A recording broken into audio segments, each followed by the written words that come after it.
Well, Samsung actually did it, so you can now pre-order one of the world's thinnest smartphones. Let me explain. So from that video that I posted a few days ago talking about Samsung's new S25 Edge, it's like this ultra thin phone at 5.8 millimeters. Well, I read all the comments and pretty much all of you hate the idea of an ultra thin phone. For those of you who don't know why people don't really like the idea of a thin phone, we'll get to that in a sec, but I think this comment might sum it up perfectly. It says, nobody asked for less phone with a near identical price tag. Honestly, that's true. And I would love to know what you think about this, but there's trade-offs when it comes to having that ultra thin design, but unfortunately it doesn't stop with Samsung's S25 Edge, because at this point it's almost guaranteed that Apple is going to release their own version of a thin phone called the iPhone 17 Air this fall. And yes, it's definitely innovative to go that thin and have to re-engineer these components to make it all work, but for $1,100?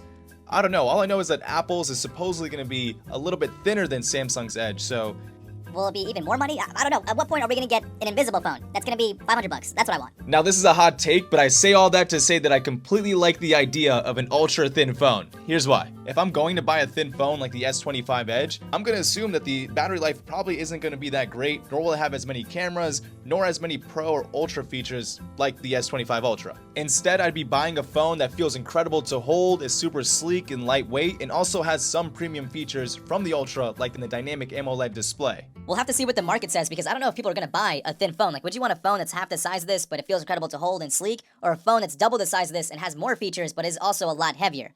I don't know. You tell me.